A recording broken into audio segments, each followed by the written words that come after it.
Hey guys, Ace here from Select Start, bringing you more fantasy football action and my top sit starts for week 3. As always, I'm factoring in the respective talent, matchup, and game flow. There are a lot of intriguing players and matchups to go over, so let's get right into it. My first start of the week is a 2-for-1. That's right, we're coming out hot this week with Ezekiel Elliott and Tony Pollard. They're up against a stout Eagles defense in week 3 that, even though they rank 4th in overall yards per game, they can be hot on the ground. They rank 18th in rush yardage allowed per game, which is pretty middle of the road. It is also worth mentioning that the Eagles will be without top pass rusher Brandon Graham and will probably have to play more coverage trying to slow down Amari Cooper and CeeDee Lamb.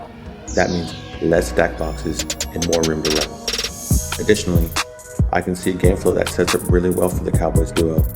In 2 games this season, the Cowboys offense has scored 30 first half points. I just don't see the Eagles having enough offense to keep up in this one. While Philly has looked good on defense this year, there's no doubt this Cowboys offense will be their biggest challenge yet, a challenge I feel ultimately too big for them at this point in the season. Some more good news is that Zeke actually showed a pulse on Sunday, running 16 times for 71 yards and a touchdown. He was still outgained and outpointed by his counterpart Tony Pollard, 30-17 respectively. I've said this before and I'll say it again.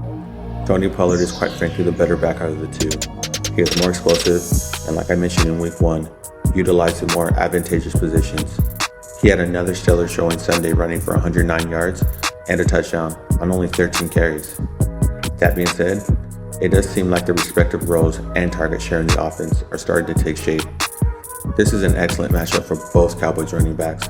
My gut instincts say the Cowboys are going to run wild in this one, where we get up early and let the running backs close the deal. Fire up Zeke and Tony Pollard for week 3. For my next selection, I'm going to hedge a little bit and say sit Raiders receiver Clyde Edwards against the Dolphins defense. But I'll also give you a couple of reasons why you might want to roll the dice and start him this week. First off, I know from being an owner of Clyde Edwards how badly you probably want to play him. He was at the center of a lot of preseason hype, and deservingly so. But I think we may have to temper our expectations for Clyde Edwards for at least another week maybe. He's matched up Sunday against 2 very good cornerbacks in Xavier Howard and Byron Jones, who so far have lived up to their reputations. The Dolphins sport the 12th best pass defense, and even though they gave up 35 points to the Bills last week, they limited Josh Allen to only 179 passing yards on 33 attempts. Not too shabby. So even though the Dolphins defense did surrender 2 passing touchdowns, they give up very little yardage, which indicates Clyde Edwards may be somewhat touchdown dependent in this matchup. The good news is that the Raiders coming into this week 3 matchup sporting the top ranked passing offense in the league, so 1 versus 12, something has to give. It is also worth noting that the Dolphins may be without top pass rusher Emmanuel Ogbah on a defense that at this point only has 2 sacks this season.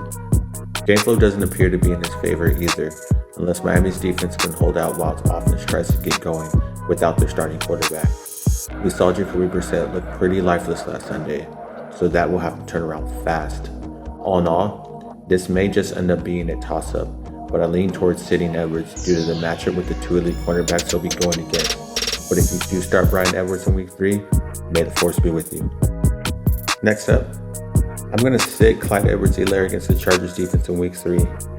Early on, it seems like a committee approach so far for the Chiefs, as he had limited usage against the Ravens last week, despite it being such a high-scoring game. He's averaging a measly 3.3 yards per carry, and that's just not going to cut it. Even though this matchup looks good on paper, with the Chargers so far giving up 162 yards per contest, this game has shootout written all over it, as both offenses prove they can put up points fast. I see game script getting away from CEH, leading to another underwhelming fantasy performance. In my opinion, if I own CEH, I'd wait for him to have a couple good games and try to trade him. The ball seems to be in Patrick Mahomes' hands more and more these days, and as it appears for now, CEH is the odd one out. I would sit Clyde Edwards in week 3 because there are probably better low-end RB2 options on the waiver wire that can replicate his production and possibly give you more. Next, I'm going to start Rondale Moore versus Jacksonville. This one is pretty clear, as we've seen how quickly Rondale Moore can affect the game. If you watched my Select Touches preseason video on him, you know that I'm very high on Rondale Moore. And last Sunday, he proved again why he may end up just being the most valuable rookie in his draft class. His talents were on full display Sunday as he torched the Vikings defense time and time again, accounting for 114 yards and a touchdown on only 8 targets. It's his blend of talent and the matchup this week against Jacksonville that should have fantasy owners salivating. Jacksonville is giving up 30 points per game, almost 300 yards per game so far this season, and it doesn't appear to be getting any better for them. Seeing as though the Arizona Cardinals like to utilize Rondale Moore in a lot of different ways, this is a prime matchup for Rondale. The only really thing I worry about with this matchup is game flow. With the way Arizona's offense is clicking these days, the game just might be over by halftime. But by all means, start Rondale Moore in all fantasy formats. Next up, I'm going to start Courtland Sutton this weekend against the Jets. He is another guy I mentioned earlier in the year as a sleeper candidate, and the stars are certainly aligning for him. With Jerry Jeudy out for the next few games, Courtland Sutton is Teddy Bridgewater's unquestioned go-to receiver, and for all the best reasons. Last week he had 9 receptions for 159 yards, accounting for 25 fantasy points. He didn't get into the end zone but was targeted 12 times, so if that trend continues, he's bound to get into the end zone sooner rather than later. This matchup is prime for him against a Jets team that is reeling. Even though they've been modest against the pass this year, only allowing 214 yards per game, ranking 10th in the league, their offense is a turnover machine and have been giving up short fields all year. Game flow doesn't look overly promising for Courtland, but I don't think it'll be much of a factor, especially if the targets continue. Courtland Sutton looks really solid a year after tearing his ACL. You love to see it. Fire up Courtland Sutton in all fantasy formats. And lastly, sit Chicago Bears wide receiver Allen Robinson this weekend against the Cleveland Browns. There is no doubt Allen Robinson has been a disappointment this year.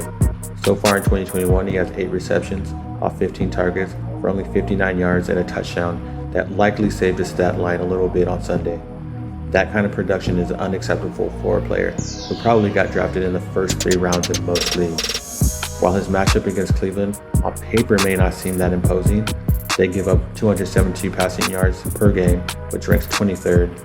It's their 9th ranked run defense that I think, if they can stop David Montgomery from going off, forcing the Bears offense to become one-dimensional with the rookie quarterback making his first start, that just spells trouble to me, as this game could get away quick.